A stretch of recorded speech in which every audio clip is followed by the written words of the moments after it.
Nagdeklara na ng outbreak ng pertussis sa buong Quezon City dahil sa dumaraming kaso at dumaraming namamatay. Ang pertussis ay impeksyon sa respiratory system at labis itong nakakahawa. Nasa frontline ng balitang yan si Laila Pangilinan. Hindi na umabot sa 2 buwang gulang ang isa sa kambal na anak ni Annabel. Nasawi si Baby Jasmine noong March 8. Ayon kay Nanay Annabel, madalas ang pag-ubo ni Baby Jasmine at hirap siya sa paghinga. Inaalala ko yung anak ko, kung paano, kung anong gagawin ko, kung anong tulong pwede kong bigay sa anak ko. Kaso wala, hindi kinaya ng bata eh. Si baby pa daw talaga. Ang dahilan ng pagkasawi ni Baby Jasmine, pertussis o whooping cough. Kilala rin ito sa tawag na ubong dalahit o tuspirina sa Filipino. Impeksyon ito sa respiratory system na dulot ng isang uri ng bakterya. Ayon sa eksperto, kadalasang sintomas ito ay pag-ubo ng higit sa 2 linggo at hirap sa paghinga. Mabilis din daw itong makahawa. Madalas tamaan ito ang mga sanggol na wala pang 6 na buwang gulang at hindi pa protektado ng bakuna. Labis ang pag-aalala ni Nanay Annabel, lalo't nagpositibo rin sa pertussis ang isa pa niyang baby na si Gianna. Grabing trauma.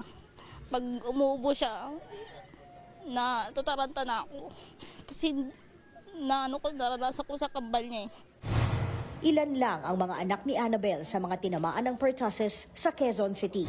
Sa tala ng Quezon City LGU, umabot na sa 23 ang kaso nito mula Enero hanggang nitong March 20. 4 na ang nasawi. Mas mataas kumpara sa mga naitala noong 2023. Dahil sa tumataas na bilang ng kaso at namamatay, nagdeklara na ng pertussis outbreak ang Quezon City.